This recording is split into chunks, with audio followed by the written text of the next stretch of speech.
All right, this meeting of the Civil Subcommittee of Courts of Justice will come to order. Members will indicate their presence. Did we already do that? We already closed the roll? Yes. Yeah. All right, a quorum is present. All right, so we have a quorum. We're going to try and take up, we have some folks that on criminal sub and they need to go back and forth. And so we're going to take up Delegate Hernandez's bill first. House Bill 2351. Actually, 2351 is the one that wants to go by for the day. Is that right? Yeah, I want to make 360. We can, Mr. Chair. Okay, so if we can get House Bill 2351, we can get a motion to take that bill by for the day. Second. All right, we're going to do. I want to make sure the numbers are. You got it right? I've got this. So there's this one okay. is going by for the day. Yep. All right. So it's been moved and seconded that bill go by for the day. As many as favor that motion will say aye. Aye. Those opposed? All right. So that bill is by for the day. And then you've got another bill, Delegate Hernandez, which is HB 1864. 1864. Let's hear that. Let's hear that one. Okay, very good. And first up, I have a substitute for the committee. So moved and seconded that we adopt the committee substitute. As many as favor that motion will say aye. Aye. Those opposed? All right, the motion is agreed to. House Bill 1864 with a substitute is now before us. Delegate Hernandez. Wait, did we start to hear this bill before, or did we talk? Not yet. This is your first time hearing it, unless right, you've let's just been reading my mind on this policy, which you might have, Mr. Chair. Thank you all, Mr. Chair. Thank you, members of the committee. This is a consumer protection bill that deals with bank account garnishments. And specifically, this bill would automatically, and that's the key word in this bill, automatically protect $500 of funds in an individual's bank accounts at any given bank or credit union. Just for a bit of context here, it has been longstanding public policy in the Commonwealth to establish exemptions in our code to protect people from falling into poverty. You can look at the poor debtors statute. You can look at the homestead exemption. The challenge in practice has been that people often miss out or inadvertently waive those exemptions because they don't know how to, or they don't have the resources to get a lawyer to help, which defeats the purpose. And you don't have to be very creative to imagine the kind of hardships that come into play when every last dollar that a person has in their bank account is suddenly frozen and inaccessible because of a garnishment. And that is why this bill would automatically protect that $500 amount, as I said, in bank accounts. The idea is to make this self-executing so that a person doesn't need to hire an attorney or go to court to protect the funds that are exempt. We've included in this bill a inflation-based adjustment, just as in the poor debtor statute, so that the amount does not erode over time. But I do want to be very clear that our intent is not to expand or otherwise alter the total amounts that are exempt from collection under state and federal law. This bill is really just about process and automation and recognizing that people need some funds for the necessities of life. I want to thank the stakeholders that have partnered with me on this bill, the bankers, the credit unions, many others. They have spent a lot of time with me over the last week on this language, but I think we have gotten it to a pretty good place. And with that, I'm happy to answer any questions that the committee may have. All right. Any questions for Delegate Hernandez? Mr. Chair. Delegate Sullivan. Thank you, Mr. Chair. Delegate Hernandez, you mentioned you've been working with stakeholders. Did that include the treasurers? That includes the treasurers. They've been part of the coalition, providing feedback, as well as groups like Poverty Law Center and others. So the treasurer's going to speak. Can they just look at me and say they're okay? I'm happy to do either, Mr. Chairman. Seems like Delegate Sullivan has a very, wanna a interrupt very you. specific Wants to hear from constituent you, he's so. concerned about. We very much appreciate Delegate Hernandez involving us in the discussions. And while there are obviously, concerns about anything that would reduce the ability to collect taxes, we understand the policy imperative here, and we've been privileged to be part of it. So, Take that as a yes. all Okay, good. Thank you. Thank you, Mr. Chairman. Thank you. Anyone else have any questions for Delegate Hernandez? All right. Anybody else in the room who wishes to come up and speak in favor of the bill?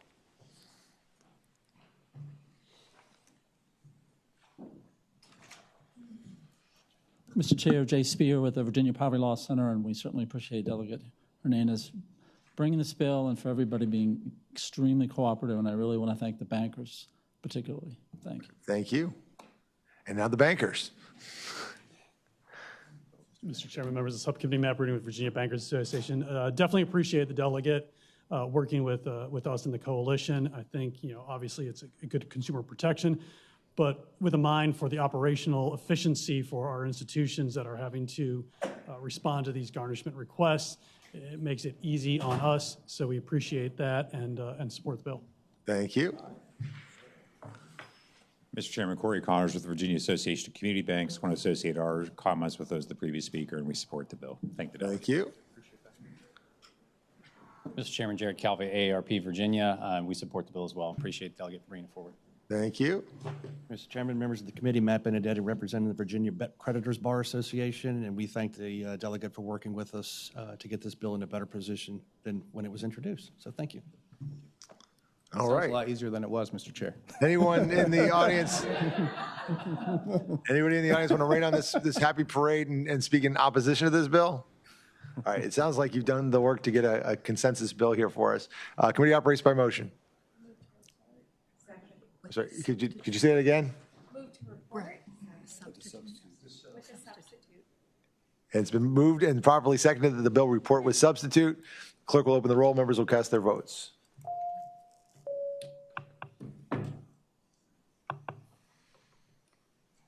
The clerk will close the roll. Your bill reports by a vote of 6-0. Thank you, Delegate Mr. Chair, Hernandez. members of the committee. All right. Do we have anybody else that's from Crim Sub here? No. So Delegate Henson, you've got a couple of very controversial bills on the docket. Heavy lifts. Which one do you want to do first? Let's do House Bill 2476. 2476, Delegate Henson, go ahead. Tell us what your bill does. Thank you. I do have a substitute. All right. Substitute. It's been moved and seconded that we adopt a substitute. As many as favor that motion will say aye. Aye. Those opposed? All right, the substitute is agreed to and properly before us. Delegate Henson. Thank you. This substitute corrects the code section amended by House Bill 2476 from 8.01-17 to 8.0118. Mr. Chairman, House Bill 2476 is a recommendation of the Boyd Graves Conference. As amended, this bill simplifies and streamlines litigation by providing for the automatic substitution of public officials when an office position holder changes, which is already standard in federal court. House Bill 2476, which mirrors Federal Rule of Civil Procedure 25D, simply provides for the automatic substitution of a new office holder, and I hope that this body moves to report out. All right, any questions for the bill's patron? So this isn't somebody who's sued in their individual capacity, but they're sued in their capacity as a public official. And just because they die or resign, you don't have to stop your litigation, Correct. sue the person, start all over again. You just continue since somebody else is essentially in that spot. Correct. I will say yes, but then I'll also yield to someone back there that y'all know very well, Eric Link. All right. Let's go ahead and hear from anybody who wishes to speak in favor of the bill. Go ahead, Mr. Link. Mr. Chairman, members of the subcommittee, Eric Link on behalf of the Virginia Bar Association. We thank you, Delegate Henson, for carrying the bill. Your inquiry/statement was correct, and we support the bill. All right. Anybody else in the audience wishing to speak in favor of the bill, please come forward. Anyone here in opposition? All right, we're back to the committee. Any questions? That's right. Second. All right, turn on your microphone when you say that. We have a motion to report with substitute, properly seconded. The clerk will open the roll. Members will cast their votes.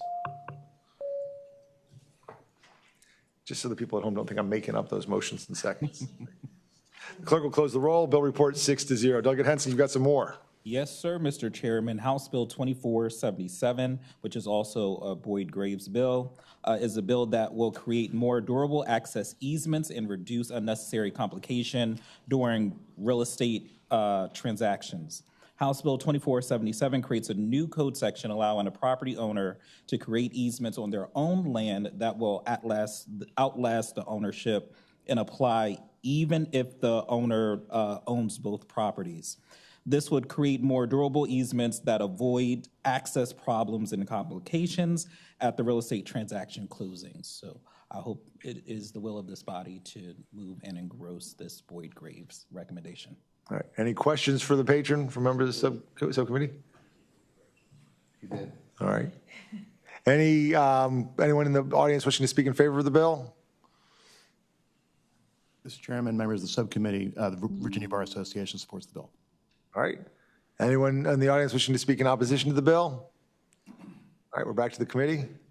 I will say briefly before we vote, not to slow things down too much, but this actually is very useful. I have a number of clients that will buy parcels, subdivide it. They want to grant easements. They have to go out and create an LLC and create another entity just to own the other parcel so that they can actually create an easement for a driveway or for other things. And so, this would say, hey, you don't have to go through those extra hoops to try and avoid this accidental merger application. So appreciate you putting the bill in. Is there a motion? Move. Move to report. Is there a second? Second. All right. Moved and seconded the bill report. The clerk will open the roll. Members will cast their votes. Because there's no substitute. You're waiting to be corrected? That's exactly right. A little bit. All right. Delegate Reese, do you want to vote? Thank you. The clerk will close the roll. Bill report 6-0. Delegate Henson, you want to roll any more? That's it. All right. Thank you, Delegate Henson. Thank you, Mr. Chair. All right. We do not have any patrons. Do we have Delegate Keys-Gamarra here. Delegate Keys-Gamarra, you are here. Yes. Do you want to go ahead and do House Bill 2115? Sure. You can do it right from there if that's where you're more comfortable. Absolutely. Thank you. Members of the, Mr. Chair, members of the committee, House Bill 2115 is actually a recommendation of the Virginia Supreme Court.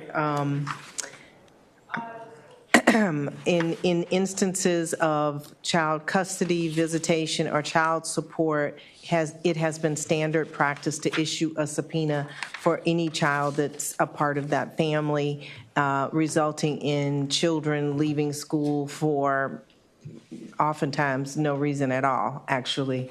And so what this bill does is it changes the language so that the judge has a discretion to issue a subpoena to children when there is a request to do so. And I hope that the committee will report this bill. All right. Any questions for Delegate Keys-Gamarra on House Bill 2115? All right, and we have anyone in the room wishing to speak in favor of the bill, please come forward.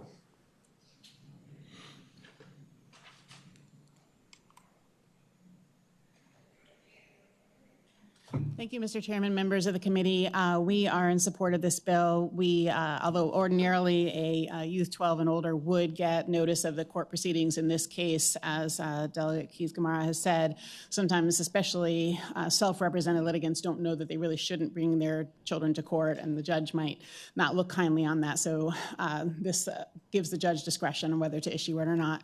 So VPLC is in favor of this bill. I'm also speaking on behalf of the Family Law Coalition of the Virginia Bar Association. They're also in support of it. Thank you. All right, thank you.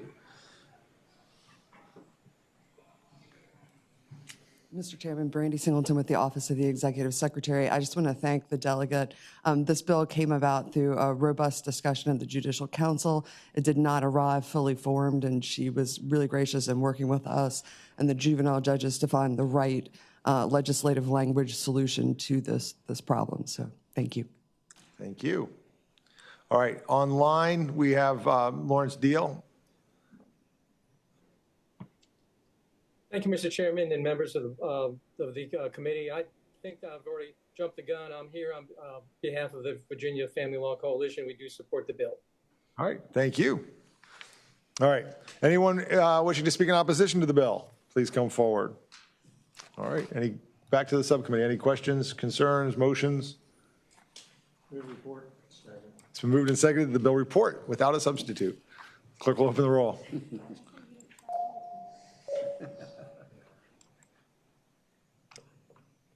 I'm sorry.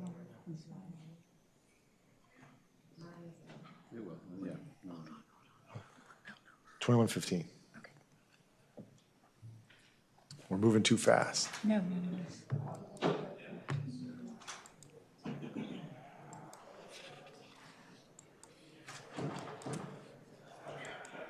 It's not, I'm going to have to do a roll call, right? All right.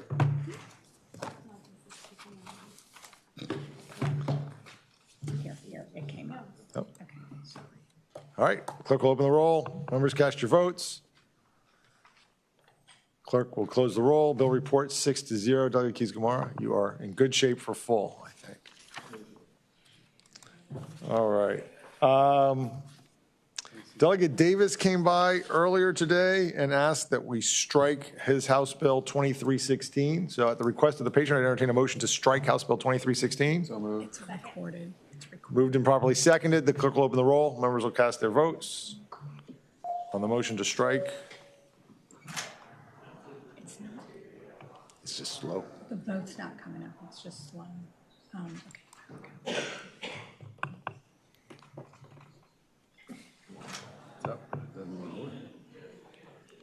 And we were having this problem in general laws last night, too.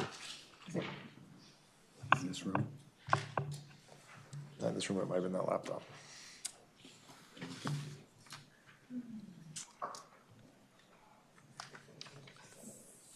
All right, this is a recorded vote, and so the system's not working ideally. We're going to go ahead and call the roll. Correct. Okay, strike 2316. Delegate Sullivan. Aye. Delegate Reeser. Aye. Delegate Thomas. Aye. Delegate Keys-Gamarra. Aye. Delegate Kilgore, not voting. Delegate Leftwich. Aye. Delegate Ballard. No, here. Okay, Chairman Simon. 5. Oh, Chair Simon. I vote aye. Okay, stricken 6-0. All right, that bill is off the docket. We're just rolling through here. Delegate, if we could send a note, or have they started at Crim Sub? All right, Delegate Sewell. Thank you, Mr. Chair and members of the subcommittee. Today, I come with House Bill 1882, and I would like to move the amendment in the nature of a substitute. Well, you can't, but we can get somebody to do that for you. Somebody want to move Delegate Sewell's substitute? It's been moved and seconded that we adopt the substitute. Somebody's favor of that motion will say aye. Aye. Those opposed, the motion is carries. The substitute is now before us. And so we all have a substitute in your stack of substitutes. I think it's on the top of the stack. So, Delegate Sewell. Thank you, Mr. Chair.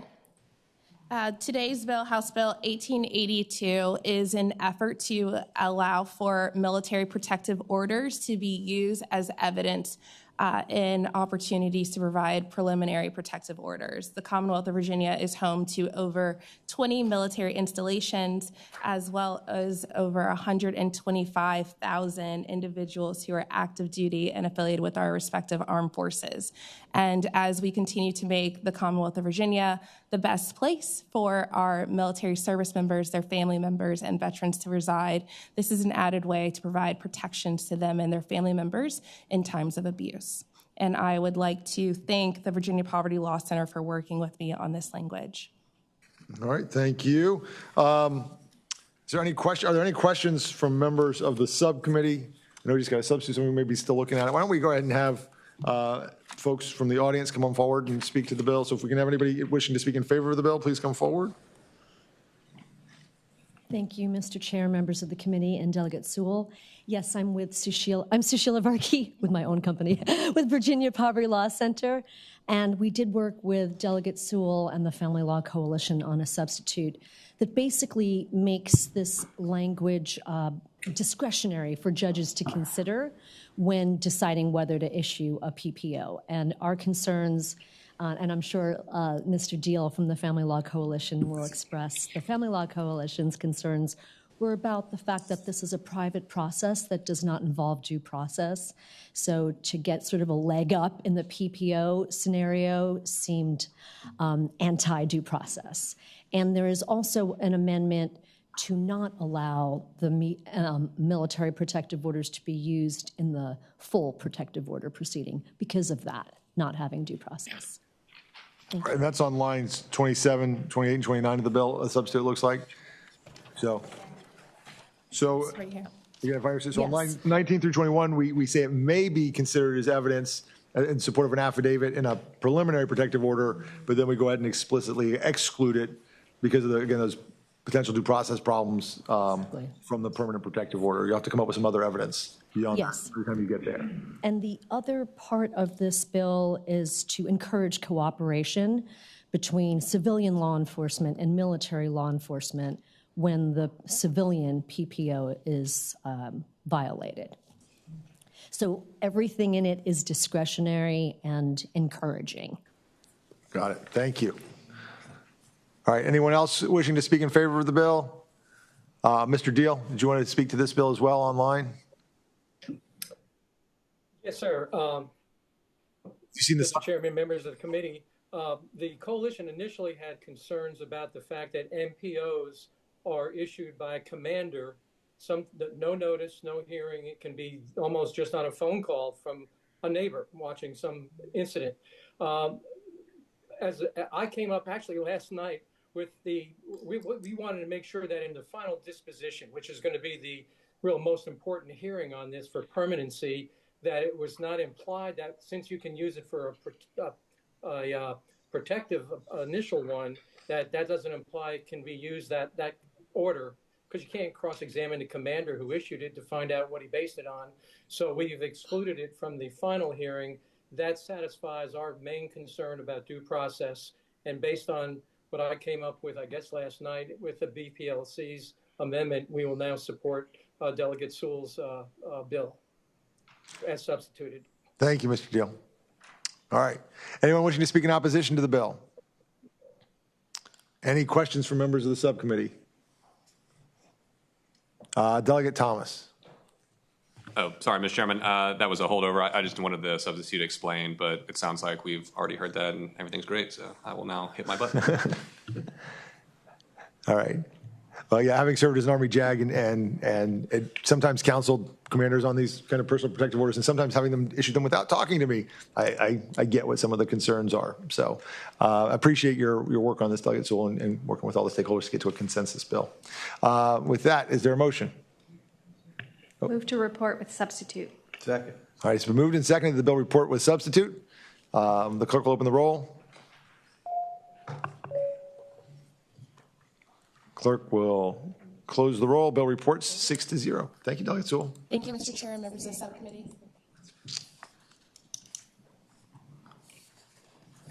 All right. All right, I got one too, but let's do Delegate Thomas's bill. And then if nobody over shows up from criminal, I'll do my bill after that. One of these subs, you gotta figure out which one. Delegate Thomas, 1629.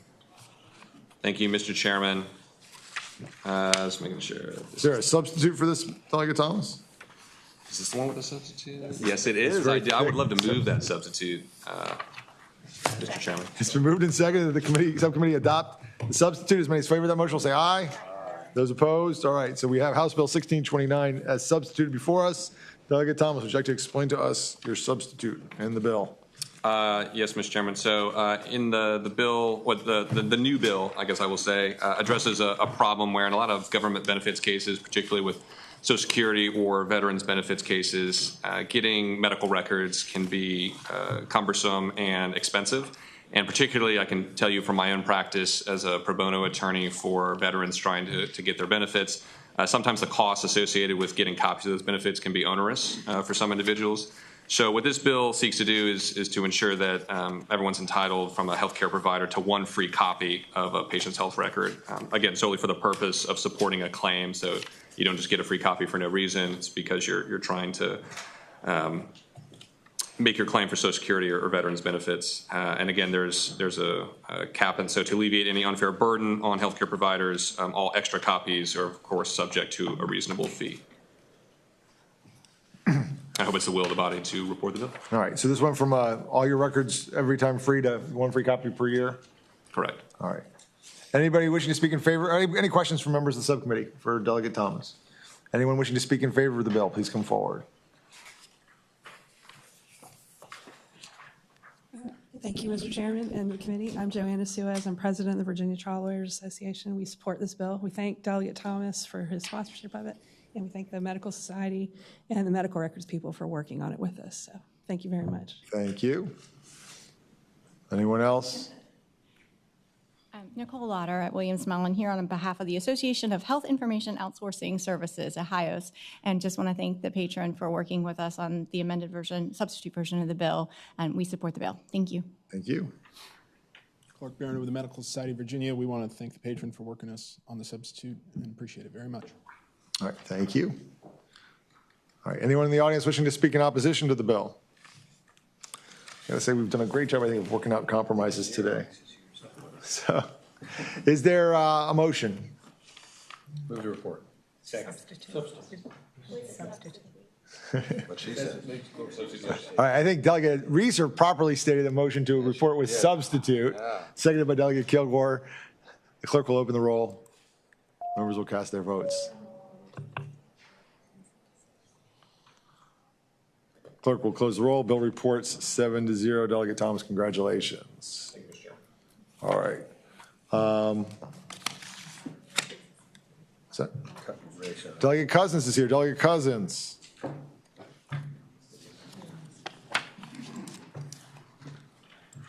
You have a very controversial bill. I hope it's very simple. Thank you, Mr. Chair, madams, members of the subcommittee. You ready? Go ahead. House Bill 2243, Delegate Cousins. Yes. House Bill 2243 expands the authority of trustees with respect to an interest in real property, the exercise of certain powers relating to stocks and other securities, and to pledge trust property to guarantee loans. Clarifying the trustees' powers within the code will help them navigate financial institutions and also help them better serve and benefit trust beneficiaries. I do want to point out that the power of trust to serve as guarantors of loans will provide more stability for heirs, and it will reduce the need for complex transactions that put beneficiaries' personal assets at risk. If a person uses their own assets to secure a loan and then they transfer their assets into a trust upon their death, that trust under this bill would be allowed to post its assets to provide continuity for the loan without the heirs having to put up their own personal assets to guarantee the loan. This legislation is modeled on best practices from other states and also the Uniform Trust Code. Thank you. Any questions for Delegate Cousins on this very interesting bill? All right, seeing no questions from members of the subcommittee, is there anyone in the audience wishing to speak in favor of the bill?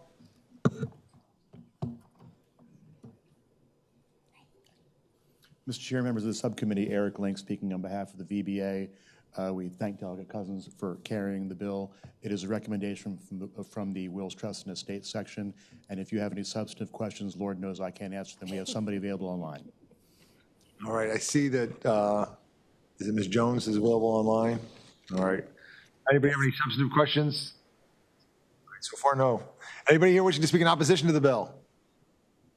All right, Ms. Jones, did you have anything you wanted to add for our benefit? I don't believe so. Delegate Cousins covered it great. Thank you.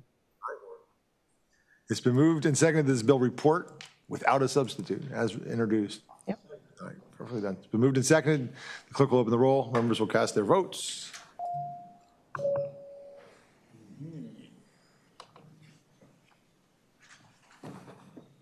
The clerk will close the roll. Bill report 6-0. Thank you.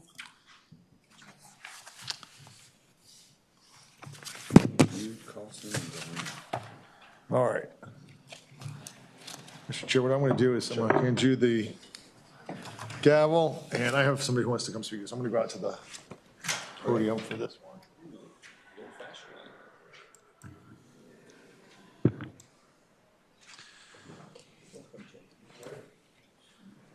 Let's turn the committee's attention to HB 1888 from Delegate Simon. Mr. Chairman, did I turn it on or off? It's on. All right. Mr. Chairman, members of the subcommittee, House Bill 1888 is a tweak to our Virginia's anti-SLAPP bill, but there's a substitute which you all should have at your desks. So, motion on the substitute? So moved. Any second? Properly moved and seconded. All in favor of the substitute being anybody opposed? Substitutes before us. All right. So, Mr. Chairman, members of the subcommittee, this bill is a slight tweak to Virginia's existing anti-SLAPP law. Right now, a person is immune from tort liability if the tort claim is based solely on statements they made on matters of public concern protected by the First Amendment, made at a public hearing, before a governmental body, locality, or other political subdivision, or made as, by an employee against an employer where retaliatory action is prohibited by law. And what this bill adds is another category here, which is made at or in connection with an official proceeding authorized by law that is not described in Clause 2. So that's an official proceeding authorized by law. And what we're really trying to get at here in particular is Title IX hearings. And so this bill doesn't come to y'all from the Bar Association or the Boyd Graves Commission or anything else. This bill comes as a result of an experience that a constituent of mine is going through, and she's here, and she'll fill in more of the details about what she's gone through. But right now, if someone in Virginia files a sexual harassment complaint or any kind of complaint under Title IX and makes a statement at the hearing, those statements made at that hearing, which is very similar, I would think, to like an employer-employee kind of protected conversation or a public hearing like this, they don't have immunity from a libel or slander or defamation kind of a lawsuit. And so it's possible that somebody who's been the perpetrator of these offenses, even if they're found to have violated Title IX and are disciplined for it, can then retaliate against their accuser by filing $100 and some million lawsuit. And then we don't have an easy way to end that lawsuit. And so it becomes it does functions a number of different ways. And again, we'll hear more from my constituent in just a minute, but it has a very chilling effect, right? So in a situation where there may be other people that would have a similar complaint or similar cause of action, they see what the example that's being made of someone who's gone ahead and asserted their rights and made their complaint, and that just discourages other folks from coming forward. And so what this bill would do is it would allow for this to be treated like other SLAPP lawsuits in Virginia. The substitute is, I think, a fairly narrow tweak to what we do. I think there are other states that go much further in providing protection against this kind of action and provide much quicker ways to end this and more serious opportunities to get sanctions and attorney's fees here. The other thing the bill does, and the substitute does that the original didn't, is it adds language on line 26 that says that the person who gets this case dismissed as being in an anti-SLAPP suit is entitled to attorney's fees. They shall be awarded the attorney's fees, and the court shall impose sanctions against the party who brought the underlying legal action. We're really trying to avoid folks bringing these kind of retaliatory actions in the first place. So that's the bill. Happy to answer any questions that you all may have, and I hope that you guys will give my witness a chance to tell her story as well. Are there any questions from members of the panel for Chair Simon? Actually, I had one. It's probably for council. Line, at least in the original, it's line 19, Romanet 3, made at or in connection with. The prior one is just made at a public hearing. Why in connection with? What's that meant to cover, Council? Mr. Chair, my understanding is that in some other instances of Title IX in other states, the conversations had in connection with the Title IX suits were not protected. It's a quasi-judicial proceeding, so not all of it's public, and so I think that that's what we're trying to get at with this language.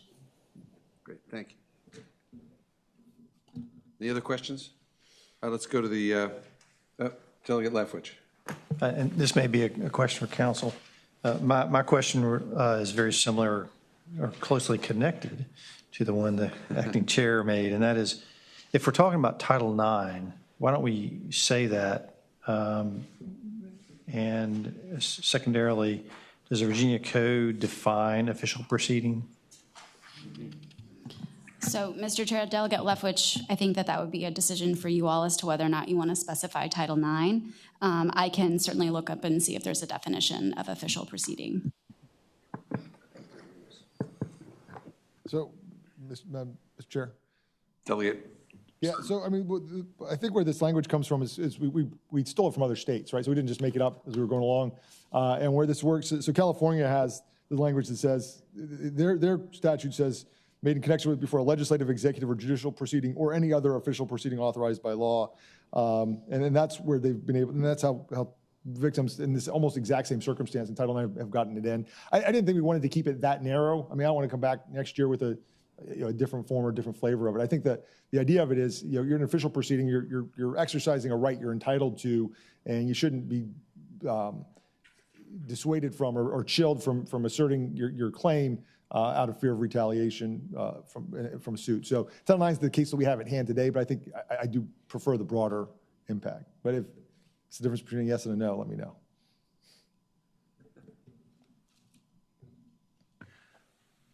Anybody else have a question? I have one more for you, Mr. Chair or Council. The sanctions, new language, which candidly I hadn't seen because I was looking at the prior document, is a shall rather than a may. Typically, we make sanctions up to the discretion of the court. Is there a reason to change that in this situation? Mr. Chair, no, that's correct. The section in 801 is a discretionary section for sanctions. I think that the patron could describe why he wants it specific and mandatory, probably. Yeah, I mean, I think it was a policy decision to make it mandatory. And again, the idea is to dissuade folks. These are illegal suits, right? These are suits that violate somebody's rights, right? Either there's their First Amendment rights, their right to be heard, the right to make a claim. And if you're trying to chill somebody's fundamental constitutional rights through a retaliatory suit, it doesn't seem to me that there's a reasonable judge out there that wouldn't want to sanction an attorney for engaging in such a suit. So there's a finding this was a retaliatory suit, right? That you did this not because you thought you had a lawful, valid claim, but because you were trying to hurt the other litigant with the use of the court. And so that seems to me that it's a sanctionable activity in every case if that finding's made. I don't understand how a judge could say, well, yes, you were using the courts to try and inflict harm and damage and financial damage, but it wasn't that bad a case, and so we're not going to sanction you for it. I mean, that was where the policy decision came from. Sure. Delegate Lefwich. So I guess my concern about that is that, let's say someone brings a suit and there's a good faith claim, but they just can't prove it. So it's dismissed. I mean, I understand people do this maliciously at times, but one of the things that really stuck with me from law school was a statement. I grew up with a father who was black and white, nothing was gray. So it came as epiphany to me in law school when my professor said, reasonable minds can differ. That took me a while to digest, but I guess my point would be, someone feels that they've been, had something false said about them. They do intend it, genuinely, they lose. I interpret this to mean, the court shall impose sanctions just because I lost. I understand, and if there's an amendment coming, if it helps get somebody to a yes, I'd be willing to consider. It's not a do or die point of. Mr. Chair, Delegate Lefwich. I'm not going to tinker with the chairman's bill. I'll leave that to somebody else. Well, maybe after we've heard from the folks who want to give testimony. All right, we'll save that for further discussion if necessary. Is there any further comment from the panel? Let's go to the audience. Is there anyone here to testify in favor of HB 1888? Thank you all so much for the opportunity to address you on and explain a little bit why I think it's so critical to update Virginia's anti-SLAPP law. Ma'am, could you just identify yourself and who you're My name is Elise Dorsey. Yeah, I live in Lake Barcroft in Falls Church. I graduated from GMU Law in 2012, and I was sworn into the Virginia Bar in October of 2012. In December of 2021, I made a life-changing decision. I filed a Title IX complaint at GMU against a now former law professor, FTC commissioner, and go-to big tech antitrust counsel, Joshua Wright. I filed this complaint to report what I believe to be a clear and heartbreaking pattern of abuse and mistreatment of female students and employees at the law school spanning nearly 2 decades. I identified several other women who I believed had been impacted in various ways by his misconduct and abuse of power, and painstakingly walked through the abuse that I had believed had played out repeatedly over a generation of law students. Before I filed the complaint, I was terrified that he would somehow catch wind and shut down the investigation before it could even be opened. I felt he had made clear to me the power he wielded at the university. He had previously told me that a female employee who had since left the school had, quote, made serious allegations against me, like abuse and stuff on top of fraud. But the university dismissed them, of course, and didn't even ask me, end quote. So I knew I was risking a lot in filing the Title IX complaint, including potentially my legal career. But I can honestly say that I did not realize I was risking years of my life and being slapped with a $108 million retaliatory lawsuit simply for speaking up and trying to protect other students. But that's the nightmare that I have been living for going on 4 years now. Since I reported him, it has come to light, including in national publications like the Wall Street Journal, the Washington Post, Bloomberg, and countless legal trade publications, that this was not the first time Wright was investigated for misconduct and forced to leave an employer. As reported, he had to leave a position at a big law firm, Wilson Sonsini, in late 2019 following an outside investigation into allegations of sexual misconduct in the workplace. Also, as reported, at least 8 women have publicly accused him of sexual misconduct, and the university has said publicly that following their exhaustive investigations into allegations of misconduct, the university was prepared to initiate termination proceedings against the tenured professor. Since all this has become public, I have heard and I continue to hear really heartbreaking stories of countless students who are impacted, of a whisper network where students would try for years to warn one another about him. To date, he has admitted to at least 7 sexual relationships with GMU law students, 6 of whom were also serving as his research assistants while in law school. Back in 2020, one of these women called him a, quote, predator and said he needed to be fired, but she had reservations over reporting him because she didn't want it to mess up her degree because he had been grading her. And I know that fear too well, as in this case, the plaintiff knows too. His documents show that he believed I had, quote, too much to lose, end quote, to speak out because I work at, quote, an old school, big, male-dominated firm place, end quote. He used me as a pawn in his negotiations with GMU, saying that, quote, I threatened back and said, if you fire me, I'll sue the girls, meaning me, end quote. Documents show that he encouraged at least one woman not to speak to the Title IX investigator, and he's admitted that he called at least one woman who did speak to the investigator and convinced her to submit a written statement changing her testimony. The Title IX hearing is currently scheduled for next month, and a key witness who the university asked to attend the hearing is too frightened of future repercussions to attend and testify. I spoke with her yesterday. And, she said she just cannot risk this given I am already, and she is already being sued for statements made during the Title IX process.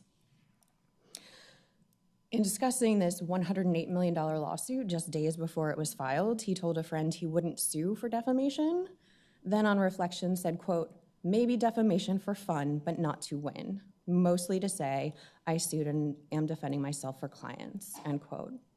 And his documents also show that he expects this process to bankrupt me, which I think gets to the question of why mandatory awards and sanctions are important.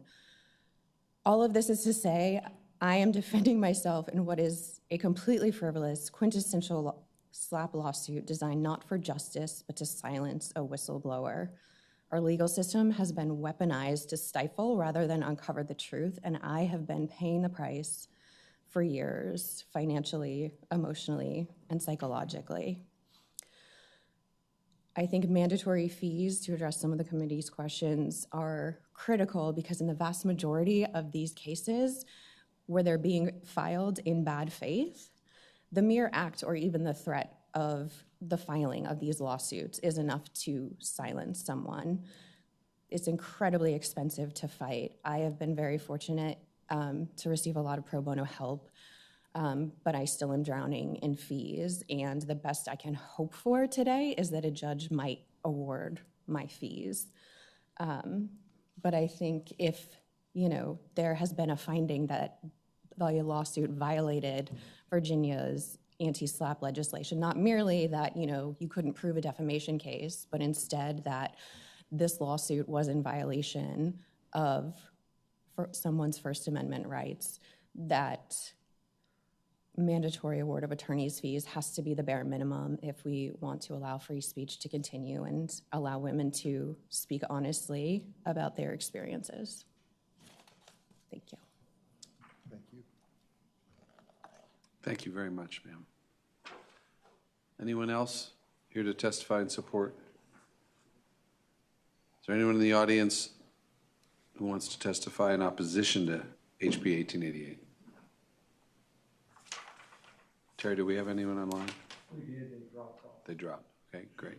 All right, seeing none, hearing none. Can I ask one question? Delegate Kilgore. Mr. Chairman, I'm where you have you put in there shall be awarded attorney's fees, which I'm fine with. The second part, it says shall further impose sanctions or attorney's fees.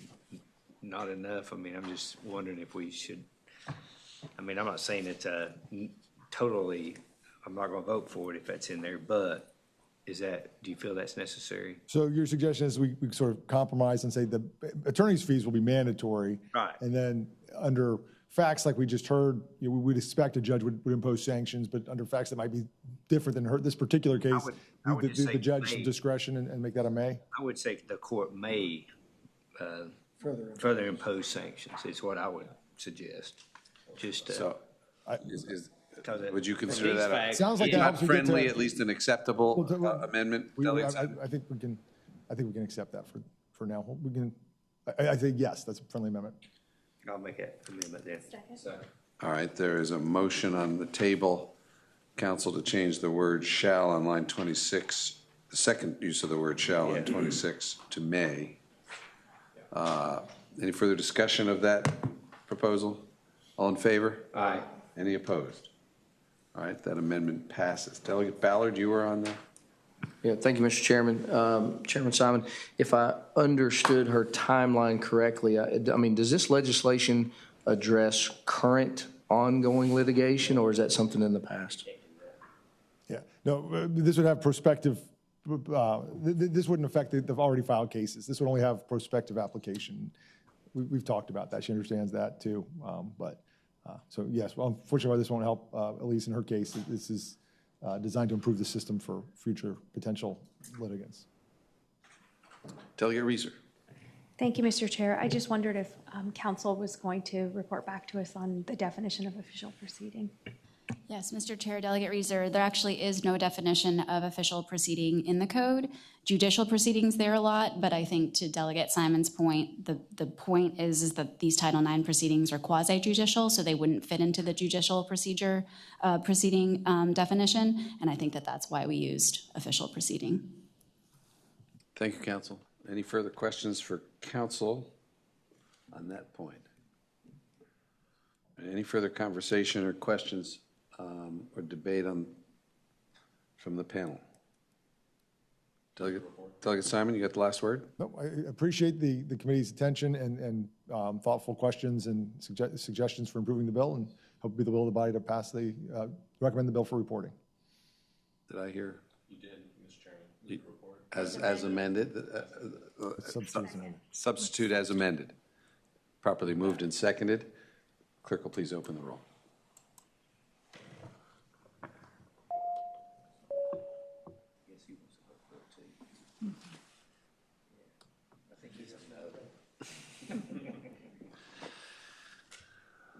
The substitute passes 6-1. All right, we have Delegate Carlson here. Delegate Carlson.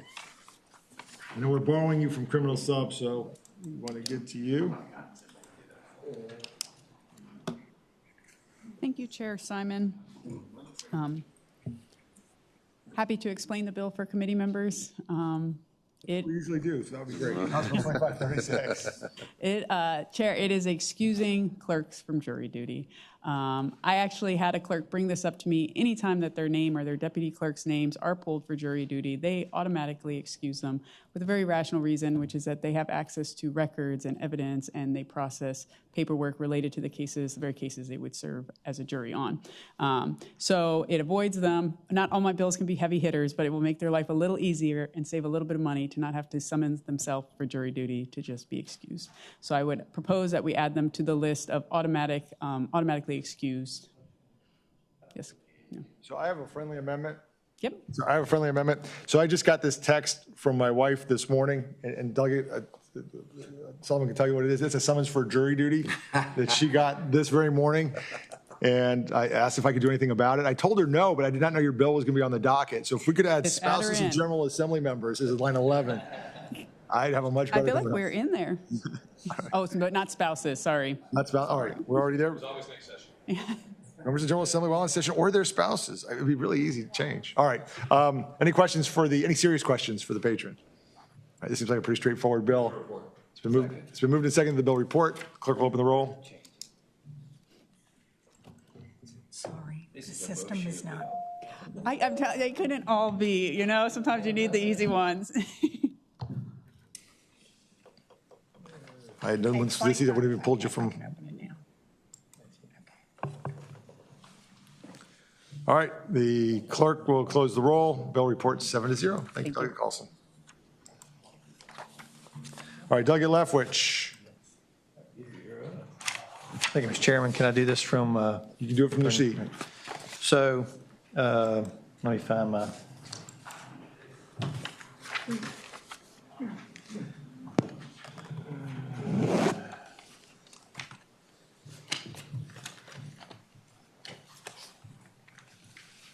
All right. So House Bill 2565 came to me by the local bar in the city of Chesapeake. And essentially what this does, it would allow a non-party to which a subpoena ducis tecum is directed to move to quash that subpoena ducis tecum. And this arises in situations where, for example, I've represented an individual perhaps in a domestic case, and then later on, some other type of litigation breaks out between my client and someone else. And that attorney issues a subpoena ducis tecum to my office to produce my client's employment records, medical records, and things of that nature. And obviously producing those records could be a violation of attorney-client privilege, but I do not have the power to file a motion to quash. And so this bill is designed to address that issue. All right. Are there any questions for Delegate Lefwich about his bill? Mr. Chair. Delegate Sullivan. Delegate Lefwich, so I think I understand the problem you're getting at, but I do have a question. So under your hypothetical, you would be allowed to serve a written objection on the other side, or on the. So the bill would allow me to file a motion to quash the production of my client's records to a third party. Right now, the statute, as I understand it, does not allow me to initiate that motion. Yeah, in my experience, what typically happens is the person being subpoenaed calls the defense counsel or the other counsel and asks them to do it.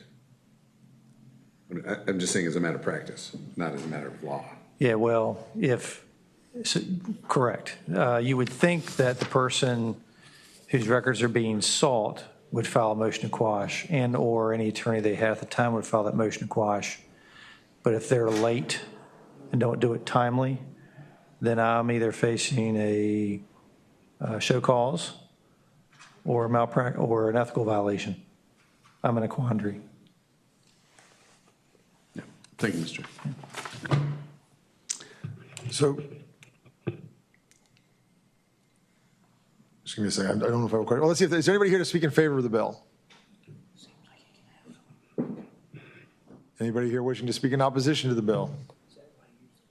I guess the question I had, so we got nobody wants to do that, so I'm going to go back to my question. I think, and Delegate Keith-Kumar asked this question to me before she had to leave. So the affected by the subpoena, that seemed awfully broad to somebody. I mean, could the person who has to keep the records, so the custodian of the records say, well, it's going to take me, some man hours and time and effort to produce these documents. I'm affected by it. I want to file a motion to quash.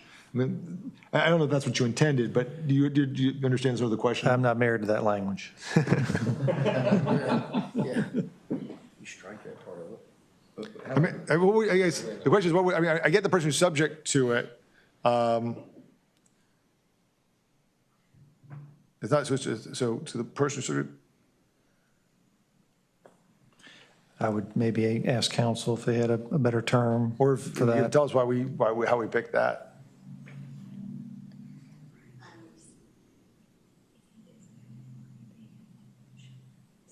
Mr. Chair, is the concern affected by is too broad? You're worried about that? That's the question. Is there a narrower way to say what we're trying to say? Mm-hmm. I mean, if we just leave it as subject to, then are we back to where we've already got? I was going to say in the hypothetical, Mr. Chair and Delegate Lefwich, that you were talking about, I don't know that if we only had subject to, it would get at the hypothetical you were describing necessarily. I mean, are we trying to get somebody who's got a legal interest in it? I mean, is that what we're? Yeah, or perhaps we could change or to and. So if you're subject to it and affected by it, well, I would not be personally affected by it. My client's affected by it. But I think the idea is, right, if someone subpoenas financial records of a person, the person, him or herself, isn't subpoenaed, but it's their financial records. So we want them to be able to file the motion to quash. Is that right? Well, the attorney. The attorney would be able to file it. Right. Just just so they could say, look, I moved to quash because this is confidential information, and I'm not authorized to release it. And the court can make up its mind. If they order me to do it, then I think I'm clear ethically. This only applies to subpoenas duces tecum issued by attorneys. Is that right? Yes. Right. So I've got a title company. You've got a law firm. I got stacks and stacks of settlement files. I got people doing financial crimes investigations, and I get my files get regularly subpoenaed. It used to send a real chill up my spine. Like, what did I do? And then I realized it wasn't about me. It was about what was in the record. And so I've got, I don't have any incentive to quash any of those subpoenas. But if it was a domestic relations matter, somebody's trying to figure out how the real property was titled, so they subpoena my file, I'm just going to give it to them, right? But the person whose file it is, who actually did the closing, they wouldn't have an opportunity under existing law, right? I get something, I just sent out a note, oh, by the way, your wife's divorce attorney, just subpoenaed the file. I'm sending it over in the next couple of days. Sorry. Under current law, they don't have an ability to ask to have that quashed since they're not, the subpoena is directed to me, even though it's for their records. Am I understanding that correctly? Well, I think the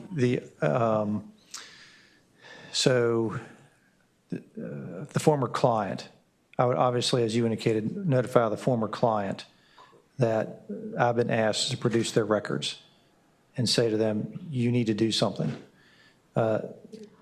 If they don't file the motion to quash within a certain number of days, then those records are produced. So if they haven't lawyered up by that time, they have 14 days to do it, which may not be sufficient. They may not be able to hire somebody. So the attorney has an incentive to file the motion itself, because if you talk to this person and they say, do not release my records, you're under a court order to produce them. You have a former client that's telling you not to produce them, or else I'm going to file an ethics complaint against you. So we attorneys need a mechanism to say I object and allow a judge to make that decision, which protects both the client and the attorney. Council, you want to chime in here? Sure. So, Mr. Chair, there is a similar bill pending in the Senate right now. It's Senator Saravel's, and it looks like his introduced version of the bill is a little different, but I don't know if this language would be better based on this conversation. So the section that you are amending, instead of what you have, he says, and his is limited to financial records, so it's a little different, but if we said something along the lines of the person to whom it is directed or whose records are being sought, that's what he uses. Or whose records are being sought? Yes, Is that a friendly amendment? that's a friendly amendment. And would you like to reinsert the stricken language on line 30, or do you want?